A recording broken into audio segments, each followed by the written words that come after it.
All right, folks, so we made it back to the ground on the space elevator. It's a long way up there, about 40 some kilometers. Uh, so he made a nice little pad for it here. It's got 8 small containers on it. It's got a gyroscope on it, which is unique kind of because normally you want an elevator just strictly to go up and down and that's it.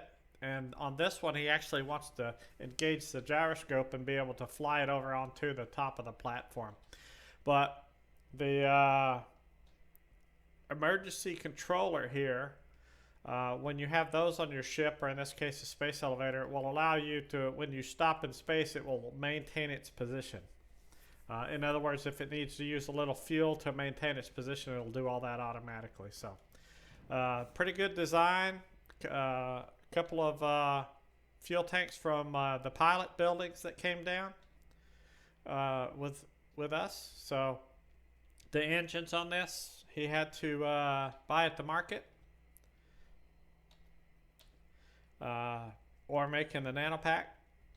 All these chairs came from constructs that we got coming down, so that makes it pretty simple.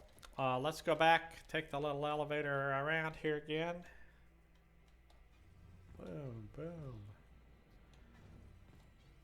All right, and that puts us back here. So let's talk a little bit about what happened on day one.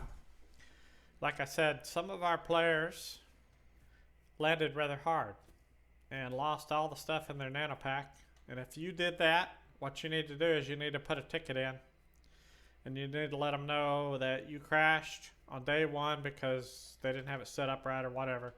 And I noticed that it wasn't very long before they made changes. So now when the admins came from Dual Universe came and talked to this gentleman that crashed here, which was Commander Taco, they asked him, well, what did you have in your nanopack?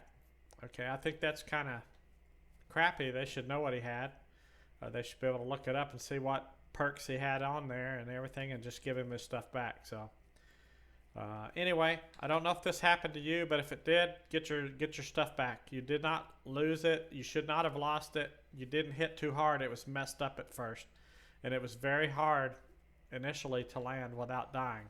So take care of that. Make sure that happens. A little bit more going on here. You know, we're in with a big group. Several people have asked about Chimera. So let's talk a little bit about Chimera as an organization. If you look at the different organizations that are out there and you sort by members and sort with the highest members up top, you'll see that Chimera is down at about number 10, I think roughly 10. So there's a lot of organizations with a lot of people in them, right? There's one with a couple of hundred versus Chimera has 67. So a lot of people have been asking about it. When are we going to be able to stand up and be able to help players and stuff like that? It's going to be maybe about a month before we stand up and have a showroom where we can sell ships and things like that. But we are going to be able to help some people out before that in some small ways, and I'll talk a little bit about that here pretty soon. So one of the things we're doing is standing up this factory in our org so that we can actually feed Chimera. We can actually get Chimera stood up. And if you look at this, this is a large core that we produced. And this is our current factory. We're producing several different things. Territory scanners, territory units, basic miner unit large, tier 2 mining unit large, all the intermediary parts to produce all that. Like that stack over there is just for the hydraulic units that are required to build containers and a lot of other stuff. So we're building large containers. You can see we got large containers. We're building medium containers. We're building small containers.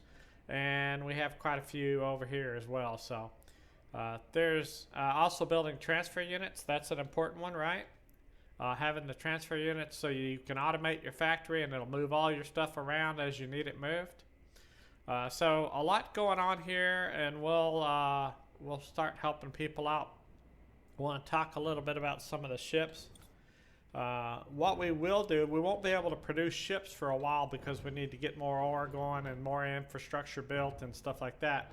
But I just wanted to talk about, so these ships right here were built by Kaveen. This one here and the space version right here. So this is the wipe truck. So it's just an Atmo only. It's got the respawn on it, resurrection node, and most of this was built with parts that we got from the buildings and stuff. Obviously the engines we bought from the market, and the wings we bought from the market, or we produced that stuff ourselves, vice versa. Some of these containers we produced. And the only difference between this version, which is Atmo only, and this version is this one is also space capable. It has the space engines and everything on it too. And it's got some extra seating on this one because we take a lot of people sometimes out on this one from the org and try to go do asteroid mining and stuff like that. So got some extra chairs up here.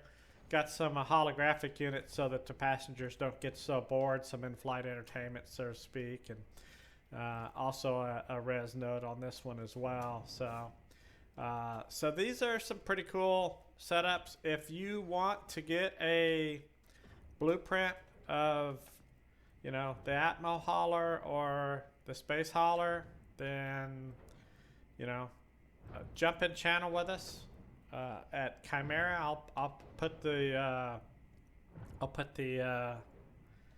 Discord link in the channel here, and just jump in channel and ask us for it. If there's something we can give you, the most we'll charge you is whatever it costs to make the blueprint, which is usually $1,000, right? I mean, I say we probably won't charge you at all, but if 100 people come ask us for blueprints, that's 100,000. So definitely, if you're a Chimera member, you can get a blueprint. Others possibly, probably will be able to get a blueprint, and also these two vehicles here. So this is just a scooter, and this was compactable, right? So I can right click this one, construct, and compactification. So I can compact this. This is actually mine. And what this does that your stuff that you spawn with doesn't do is this one will go about 1,000 kilometers per hour. Whereas the one you spawn with, I think you're lucky if you hit 300. So we have blueprints for these two. This is all with parts that came off the lander or the pilot structure or what have you.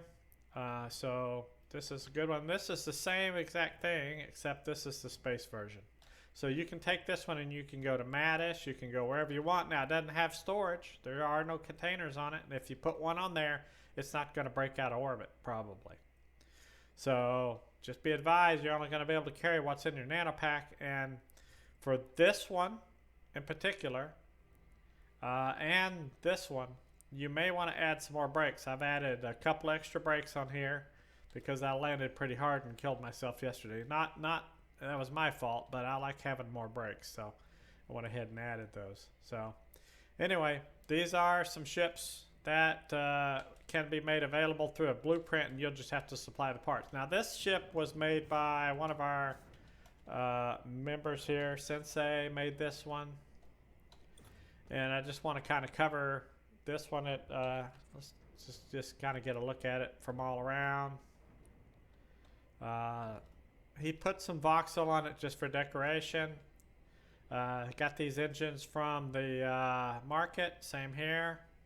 These engines. All the other parts on here, I believe, are from... so there's the fuel tanks from the pilot building. Right? Those should be smalls. Yeah. So those are from the pilot building. He's got 2 small containers, which you can also get from there.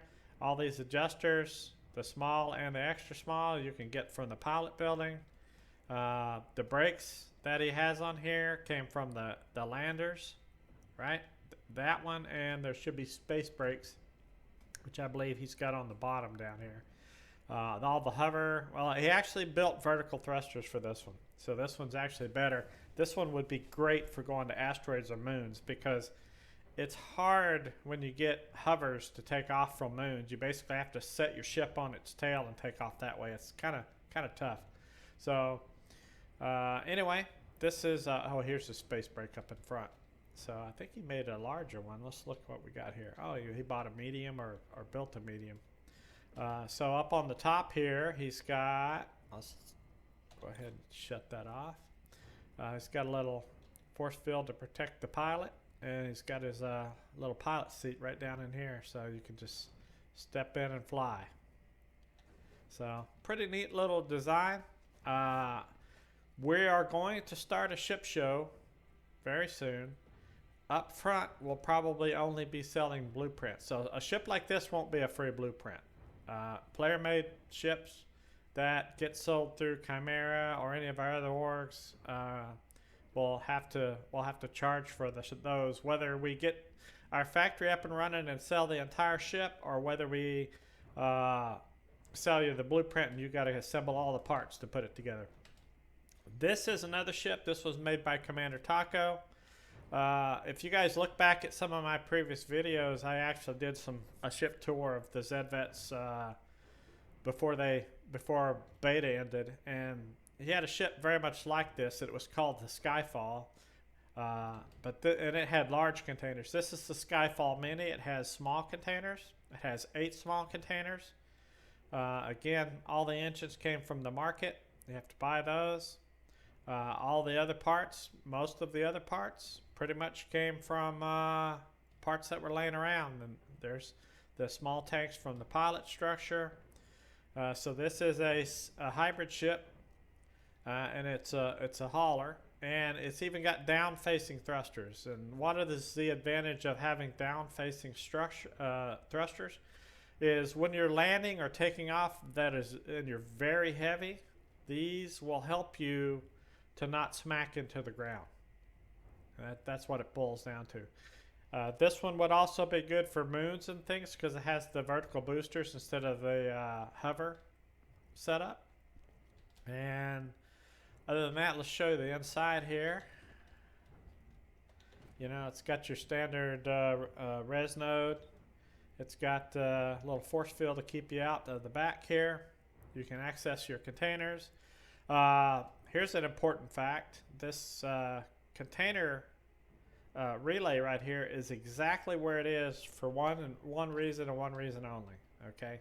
Because this is the center of gravity of the ship, okay? When you have multiple containers tied to a container relay, all the weight is calculated on where this container hub is, right? So wherever this container hub is, it needs to be, if you put this at the very back of the ship or at the very front of the ship, your center of gravity on your ship is going to be really jacked up. So this is us. It's just got one seat in it right now, but obviously you can put more in here. Later down the road, this would be semi-easy to retrofit with bigger engines and put larger containers in here. Maybe a few mediums or maybe a couple of larges. So again, you can retrofit that and put those in when you get the time. So that's basically it. Just wanted to kind of check in with y'all. I'll get with some of you if you want to post in this chat for this video. Let me know if you want me to come over to your base and have an interview with you and see what you made. Some of you may be way bigger than what we are here. Some of you, and this is multiple people. If I was one person, I would be just a tiny building with a couple of things put together. This is everybody working towards a common goal. Like I talked about before, this is the advantage of joining up with other people and, you know, being cooperative or being in an org or whatever. So if you decide to join an org, pick one that you think is going to work for you. If you decide to join Chimera, again, not a lot of help we're going to be able to provide you up front. If you get into a crash and don't have any scrap near you and you call for help, we'll probably come help you out. If you want to buy stuff, it's going to be a little while because we got to get everything stood up and working and ready to go. So hope everybody's doing good with the launch. I know some people get discouraged up front because it's hard. It's really hard, especially if you're a solo player, to get to the point where you feel like you're moving forward and not struggling every day. So between talent training and everything else, it's right, and having to build schematics to build stuff. It can be pretty rough, but it is definitely, in my mind, a good game. So I hope you guys are enjoying it a little bit. I know several people have joined, and I've already quit. I don't know if anybody from this channel has that is following. I hope not, but if you did, well, if it's not for you, it's not for you. So I can't blame you for that. So to each their own. We also have, like I said, several miners, 8 miners. These are the small miners that came with the pilot outpost set up here. We produced some more. We've also got large miners producing. And we have several of our members have territories around this tile, so we've got a lot of ore coming in. We charge those every day and pick up that ore on the ground. So it's all good stuff. And I hope to see you all around soon. Just let me know if you want me to come do an interview with him. I'll try to set up a time. And I am out.